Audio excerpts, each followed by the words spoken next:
Welcome back to English Comfort Zone. I'm Anna. And I'm Leo. It is so good to be back with all of you. So today we're tackling something that I think is a huge challenge for anyone learning a language. It's not really about grammar. Right. It's not something you find in a textbook. No, it's about, social survival. But before we get into it, I have a little situation for you. Okay, I'm ready. Imagine this. You're at a restaurant, you're hungry, and you order a beautiful, fresh garden salad. Mm-hmm. The waiter comes back, and in front of you, he places a big steaming bowl of clam chowder. What do? Oh, that's a tough one. My honest first instinct. Yeah. Just pick up the spoon and eat the soup. But you don't even like clam chowder. I hate it. Yeah. But I also hate, conflict. I don't want to be that person, the difficult one who sends things back. Exactly. And that's something everyone feels.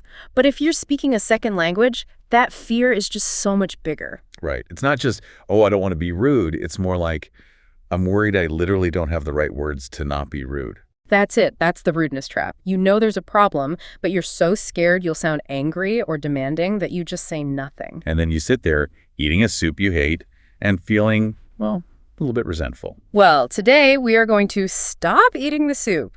We are talking all about how to complain without sounding angry. We're going to look at why complaining in English can sometimes sound really harsh. And we'll give you some specific phrases, a toolkit, really, to handle these situations. We'll cover everything from work to a store to even a tricky situation with a friend. So let's start with the basics. Why does this go wrong so often? Why can someone sound angry when they're really just trying to solve a problem? I think it usually boils down to one thing. Directness. Exactly. In many cultures, being direct is just efficient. You just say, the soup is wrong. It's a fact. It's true. It's true. But in English, especially in places like the UK or North America, that level of directness can feel like an attack. Yeah, it feels really aggressive, like you're pointing a finger. There's actually a concept in communication studies called jackal language. Jackal language. That sounds a little intense. It is a bit. Yeah. The jackal is all about blaming, judging, attacking, and the jackal has a favorite word. Let me guess. Is it you? It's you. You made a mistake. You didn't do this. You are late. And as soon as you hear that you just, you tense up, right? You immediately feel like you have to defend yourself. Yes. A you statement is like a finger pointing right at you. It says, you are the problem, not that there is a problem. And then I stop listening to whatever the actual issue is, and I just start thinking of excuses. I was busy. And then you have a fight. So the very first, most important change we need to make is to switch from you statements to I statements. Right. So instead of, you made a mistake, you could say. I think there might be a mistake. See the difference? It's huge. One is a judgment, the other is just an observation from my perspective. Exactly. It leaves room for discussion. But there's something a little deeper going on here, too. And it's about observation versus evaluation. Yes. This is like the core of what's called nonviolent communication. Yeah. And it is so hard to do in the moment. So an evaluation is basically a judgment, a label. Like calling someone lazy or rude. Right. If I say, you're lazy, I've decided who you are. An observation, on the other hand, is just data. It's what a camera would see. A camera can't see lazy. It just sees, a person on the sofa and some dishes in the sink. Precisely. So the jackal, the attacker, says, you are lazy. But the other side of this, they call it the giraffe. The giraffe. Okay. Giraffe, which represents connection, just says, I noticed the dishes haven't been washed yet. It sounds so simple when you put it like that. But when you're annoyed, it's so hard not to jump to that evaluation. We want to say, this service is terrible. Which is an evaluation. The observation would be, we've been waiting for 40 minutes for our order. Yes. One is an attack, the other is a fact. And you can't really argue with a fact. And that's the secret. You stick to the facts, and it takes the anger out of it. So that's the theory, but you can't just go around stating facts like a robot. You need what we call softeners. Softeners. I like that. They're like the bubble wrap for your words. Exactly. They cushion the complaint so it doesn't land so hard. We have 5 key phrases we want to share today. Okay, and if you're listening, I really recommend saying these out loud with us. It helps to get the feel for them. All right, phrase number 1. This is for when a product or a service just isn't right. Instead of, this is bad, you say, I'm not very happy with. I'm not very happy with. It's so gentle. It's interesting because if you say, I'm unhappy, that sounds really strong. Right. Very emotional. but not very happy. Just sort of suggests you're a little disappointed. It's not a big drama. I'm not very happy with where our table is. It's much calmer than, this is a bad table. Okay, phrase number 2. This is when you need something done, but you don't want to sound like you're giving an order. You say, I was hoping that. I was hoping that. The grammar there is interesting. It's in the past. It is, and that creates a little distance. If I say, I hope you do this, it feels very direct. Demanding, almost. Yeah, but I was hoping makes it sound like this was just a little thought I had. It's less aggressive. I was hoping that we could finish this report by 5. It frames it as your wish, not their obligation. I like that. Okay, what's number 3? This one is my absolute favorite, especially for work. It's the best for de-escalating a problem. I think there might be a small issue. I think there might be a small issue. Oh, that's got like 3 softeners in one sentence. Right. I think, so it's my opinion, might be, so I'm not even sure, and small, which makes it sound totally manageable. You're basically inviting the other person to solve a tiny little puzzle with you, not blaming them for a huge disaster. Exactly. It's collaborative. Okay, number 4. This is what you say when you need a solution. You ask, would it be possible to? Ah, yes. This turns a demand into a question. So give me a new one is a demand. Very demanding. But would it be possible to get a new one? Is, just asking about what can be done that gives them the power to help you. And finally, number 5.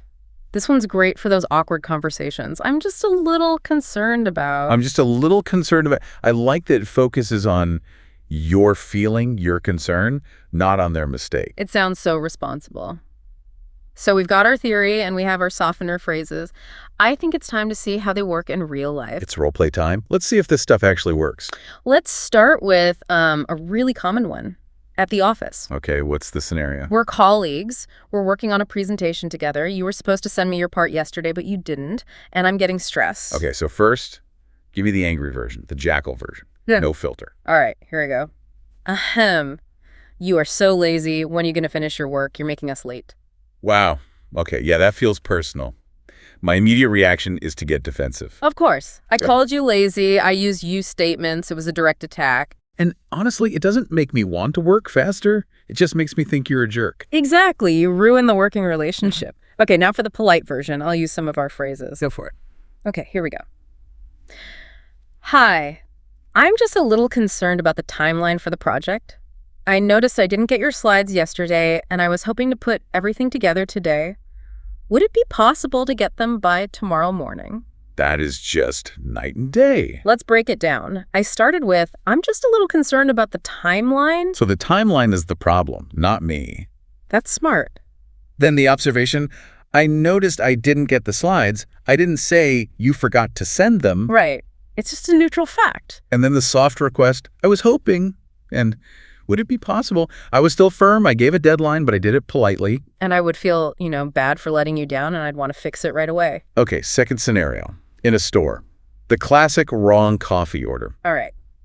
You ordered an iced latte, but they gave you a hot black coffee. I'll be the angry one again. It's kind of fun. Go on. Excuse me. I didn't order this. This is wrong. Take it back. Oof. Take it back. It's so harsh. It's a command. It is. And this is wrong. Makes it sound like the barista is an idiot. But a lot of learners think they're just being clear. It is clear, but it's cold. It makes the other person feel bad. Okay, let me try the polite version. Yes. Excuse me. I think there might be a small issue with my order. I asked for an iced latte, but this one is hot. Would it be possible to change it? Perfect. I think there might be a small issue. Yeah, it leaves open the possibility that maybe I was the one who wasn't clear. It doesn't matter whose fault it is. We just have a small issue we can solve together. And asking, would it be possible, invites them to be the hero and help you. Exactly. Okay, final one. This is the hardest. With a friend.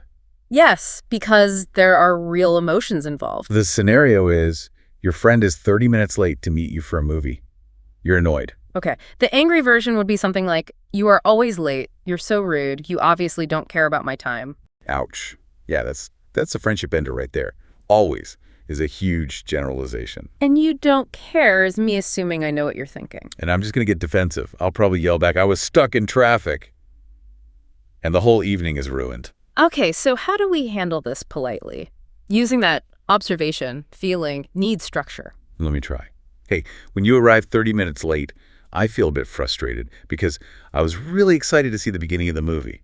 I'm not very happy with missing the start. That feels very honest and Yeah. vulnerable. It is, but it's also impossible to argue with. You can't tell me, no, you don't feel frustrated. My feelings are my feelings. And you connected it to the movie, so it's not a personal attack on your friend's character. It's about this specific situation. Right. It invites empathy. A good friend will hear that and say, oh, wow, I'm so sorry I made you feel that way. So the words are powerful. But there's one more piece to this, isn't there? Delivery.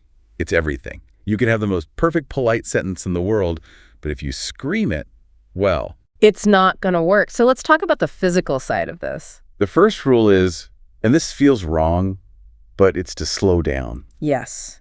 When we're nervous or angry, we talk fast. We want to just get it over with. But speaking quickly makes you sound aggressive. If you force yourself to take a breath and speak slowly, you sound more confident.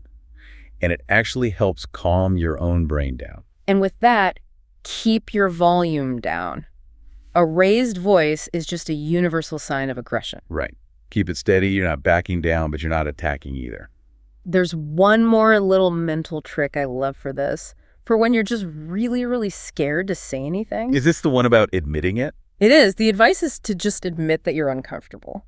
It's so disarming. You start by saying something like, this is a little awkward for me to bring up, but Think about what that does to the other person. If you say, I'm a little nervous, they stop seeing you as an attacker. They see you as a person. their empathy kicks in. They want to help you feel less awkward. It's brilliant. It really is. It changes the whole dynamic.